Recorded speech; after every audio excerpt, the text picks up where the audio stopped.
someone came up to you one day, your friend, your family friend, or even your teacher, and told you that they wanted to switch places with you.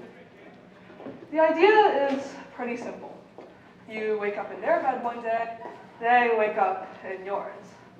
You eat their food, wear their clothes, do their job, and do the same for you. As a kid, switching lives with another person would be one of the many random things I would waste my time daydreaming about.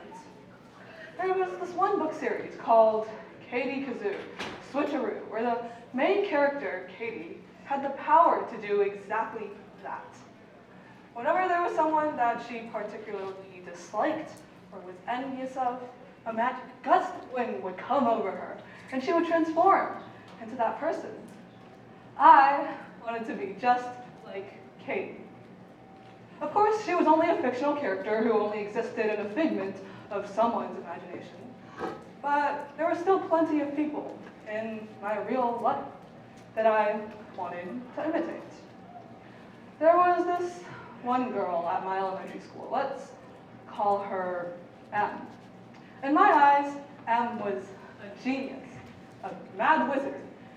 She was very athletically talented. She played hockey on a rec team outside of school, and she had won awards in both cross country and track and field.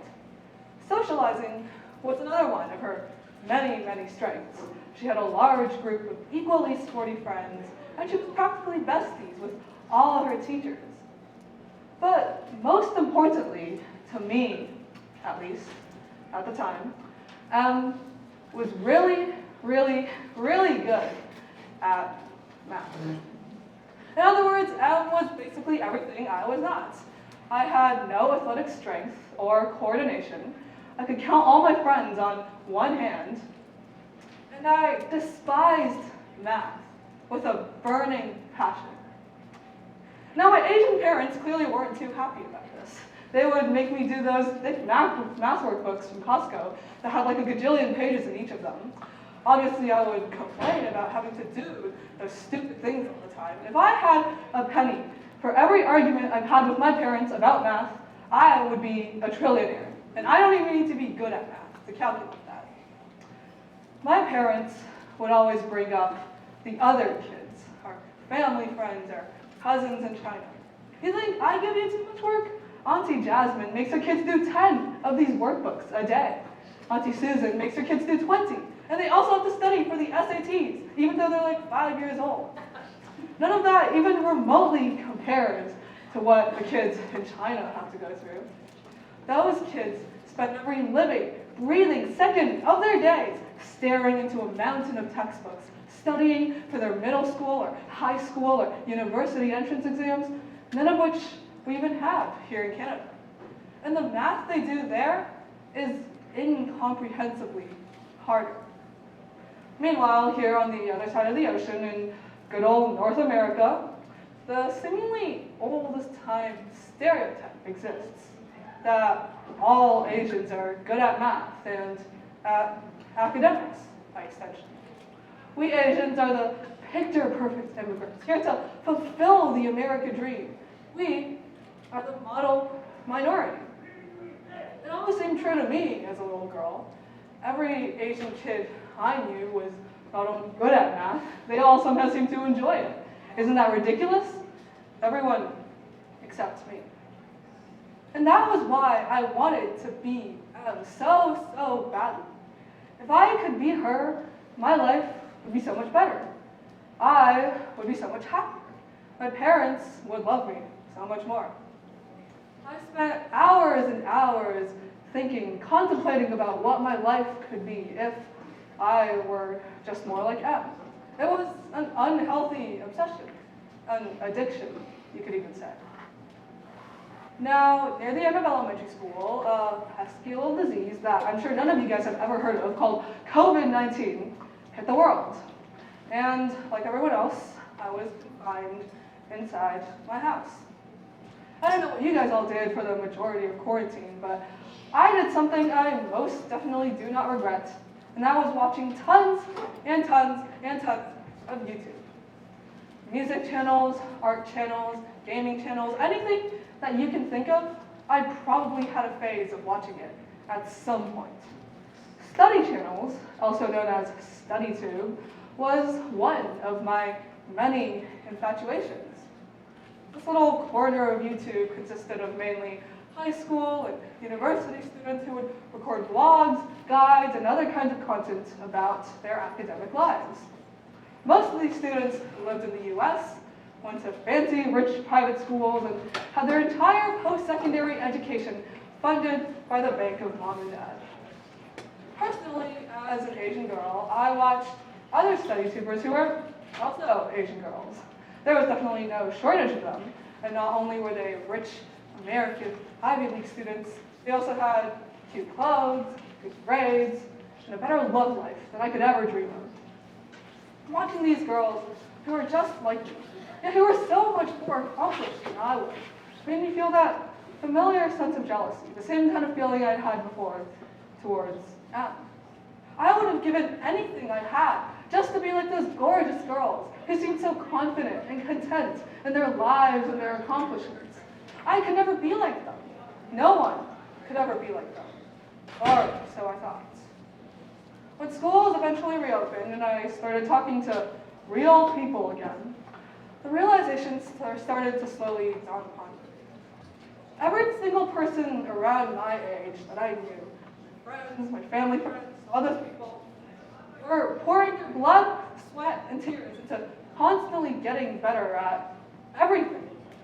Getting better grades, winning more awards, joining their clubs, becoming a shiny, golden version of themselves, the version that they wanted to show to their parents, their friends, and post-secondary institutions. Everyone seemed so serious about getting into university all of a sudden. There are people who've been maintaining 99% averages for their entire life. People who've made it onto the honor roll for math contests every year. People who've been doing a competitive sport for their entire lives. People who were the president of like 5 clubs and were executives for another 10.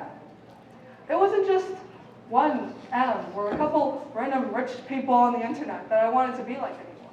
It was everyone.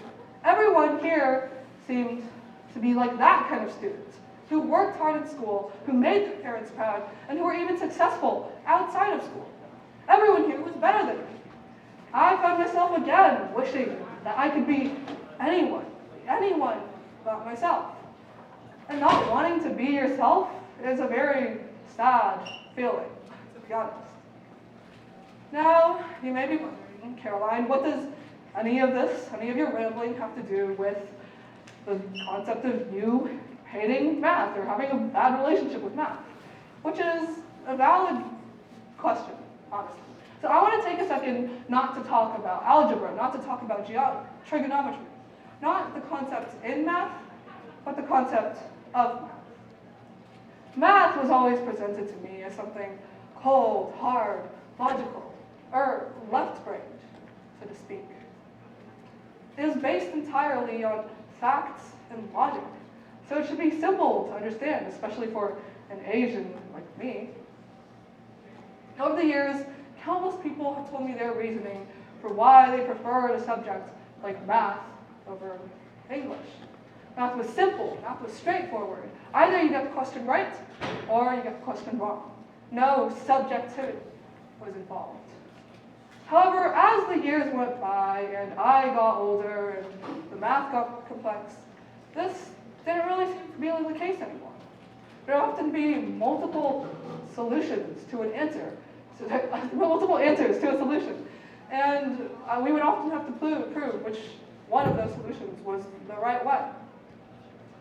Different math teachers always had different expectations for how we were supposed to solve our questions and show that we knew what we were doing.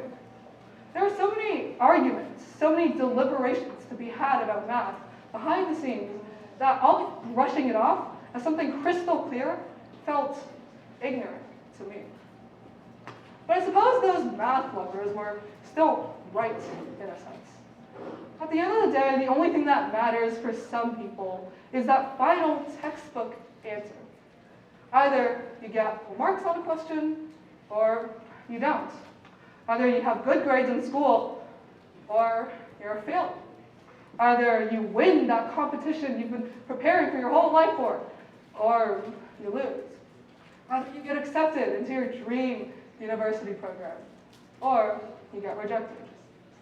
I guess math has always felt like a way too brutally honest reflection of how the real world functions. In the eyes of others, you are either successful or not. I was guilty of this. I viewed everyone I deemed to be better than me through rose-tinted lenses, believing that they were the perfect gods I was always supposed to be learning from. Math was a representation of perfection, of that perfect Asian child I could never be. Being good at math was something that all those people my parents compared me to, all those academic productivity gurus on social media, and all the smart kids at school had in common. I found myself,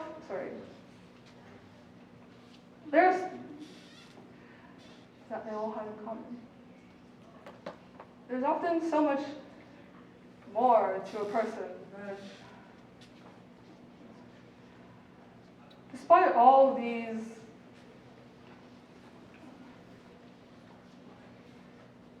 there's often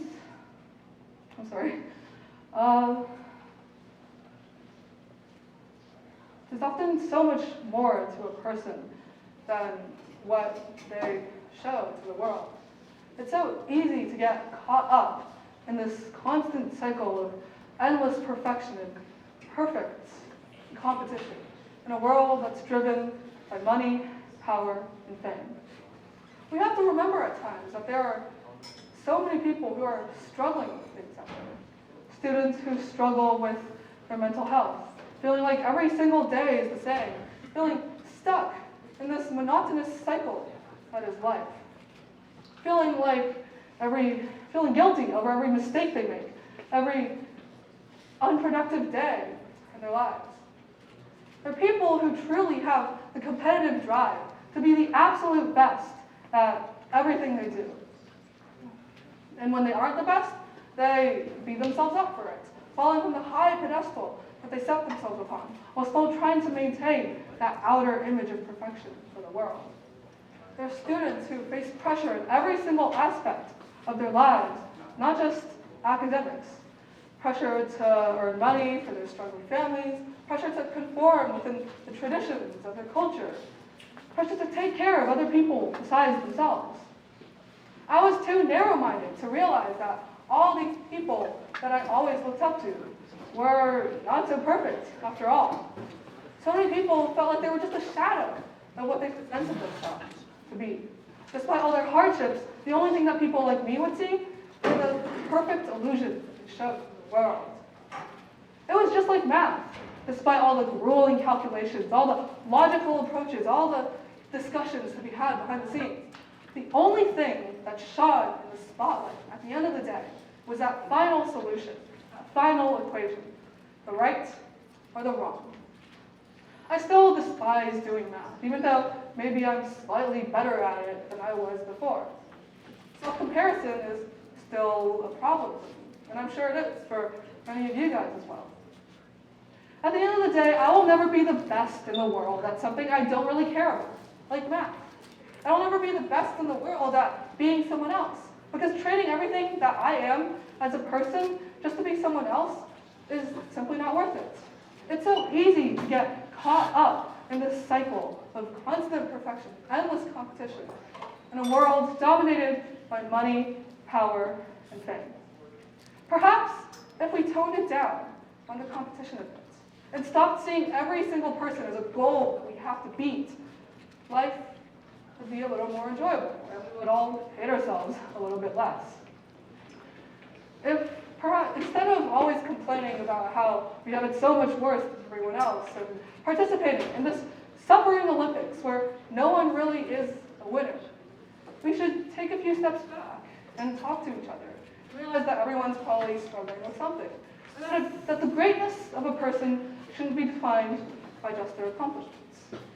Gratitude mutual understanding, and compassion can go such a long way.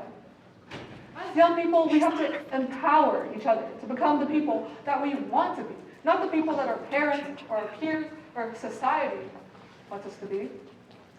In the Katie Kazoo books, Katie actually hates always switching places with other people. Even though she's just a kid, she understands that having to adjust to someone else's life and live in their shoes is a huge, unnecessary challenge.